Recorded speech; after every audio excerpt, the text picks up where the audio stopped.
Remember when Olivia Wilde said she didn't have to marry Jason Sudeikis because their children were commitment enough, but then they broke up? I do.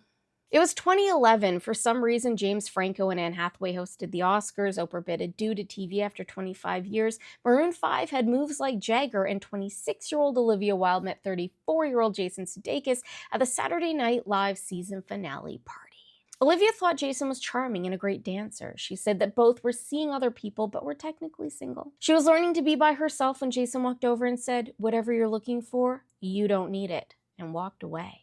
He didn't get her number that night, but the two continued to run into each other over the next 6 months before one of Olivia's friends walked over to Jason, handed him a piece of paper, and said, "This is Olivia's number. Use it." Jason had been previously married to screenwriter Kay Cannon. The two had started dating in 1999 and were married in June 2004. They separated in 2008 and were officially divorced by February 2010. He had been dating January Jones when he first met Olivia at that SNL party. Olivia had also been previously married to Tao Rispoli. There's a video on them, with Olivia splitting from Tao in February of 2011. She had been linked to Canadian Ryan Gosling, Justin Timberlake, and Bradley Cooper around the time that she met Jason.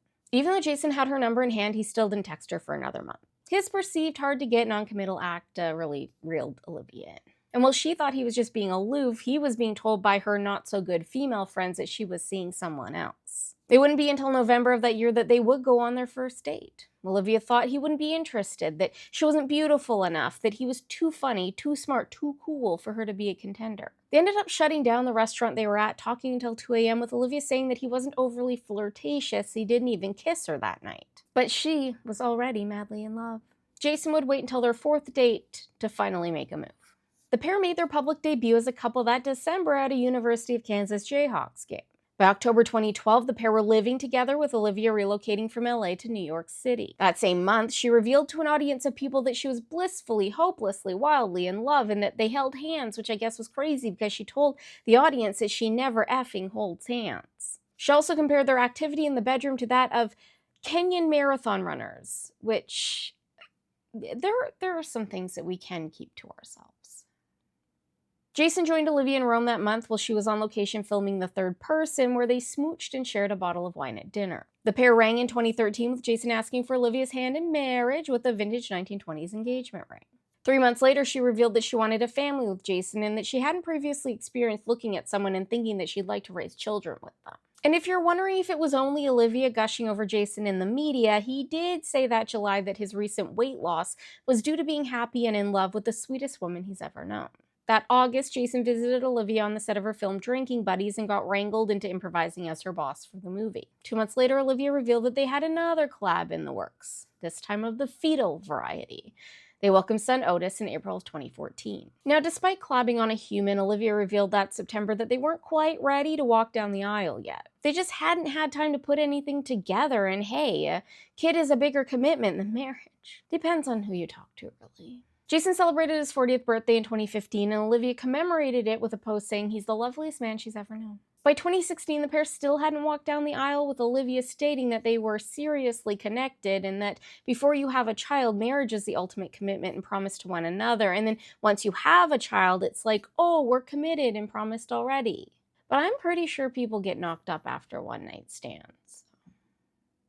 After telling the media that she was desperate to have more kids with Jason, she announced that April that the pair were expecting their second fetal collab. Daisy joined the family that October. A few years passed, with Olivia posting photos of Jason with the caption "crushing" and adding another rescue dog to the family. And then in 2019, Olivia made her directorial debut with the film Booksmart, which she cast Jason in, saying, "He's one of the best improvisers in the world, so I knew I could cast him. He's like spinning a top and just letting it roll. It's really amazing to see him do his thing." But by the beginning of 2020, it appeared that they both had spun right out of the relationship. The end of their relationship was officially announced that November, but Olivia revealed that it had already run its course as the world went into lockdown that spring, and that the pair had decided to co-parent through the old pandemic until things got a bit too caustic and Olivia moved out. While they claimed that the split was amicable, it became anything but as the years progressed. In October of 2021, while Olivia was dating Harry Styles, Jason filed a petition to move Otis and Daisy with him to New York after Olivia refused his request to relocate them. They were all living in London while Jason was filming Ted Lasso, and she said he was going back on their agreement that the kids would return to LA for the upcoming school year. Then, in April 2022, while on stage at CinemaCon in Las Vegas, a process server handed Olivia a manila envelope containing custody documents. She She took the envelope asking, "Is this for me?"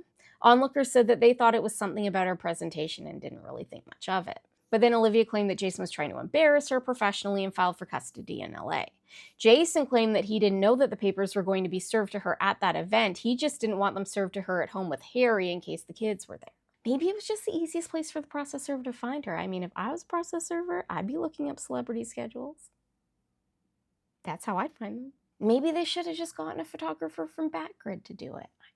By August, Jason's petition to relocate the kids to New York was denied, with the judge ruling that California was their home state. In March 2023, Olivia accused Jason of trying to litigate her into debt and that he hadn't informed her of a major court date, which she then missed. The following month, she claimed that Jason wasn't paying her child support, claiming that she had been paying 100% of the cost of their children's care, with exception to their school tuition, which they were splitting evenly. She stated that while she was bringing in $40,000 in salary and $60,000 from her production company, her expenditures exceeded that of $100,000 a month.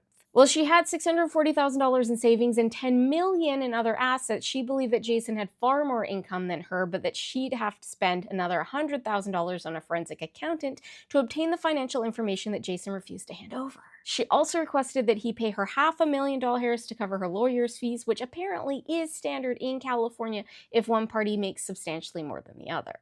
An agreement was made by September 2023, which awarded Olivia $27,500 a month in child support, and Jason is to cover 25% of Olivia's childcare expenses. This was based off of Jason's $10.5 million annual income versus Olivia's $500,000 annual income. So I guess she wasn't wrong about him making substantially more. Anyway, Olivia and Harry broke up in November 2022. She was then linked to Dane DeLiegro at the beginning of 2025 before dating Casper Joplin, ex-husband Ellie Goulding, in September of that year. They appear to still be together. Jason dated Ted Lasso co-star Keely Hazel from 2021 to 2022 before being linked to Elsa Hewitt in 2024, and while they never announced a breakup, it was pretty obvious when she was spotted touching tongues, quite literally, with Pete Davidson in March of 2025, and then, he knocked her up, so yeah. Oh, did you not know that Pete Davidson had a baby? Thanks so much for watching. I hope you liked this one. If you did, please save it and share it with your friends. It really does help spread the good word of the cult. And don't forget to follow me over on the gram, the tube, the you, just in case. I also have a bulletin board on TikTok if you want to follow along. Good day, and may the cult be with you.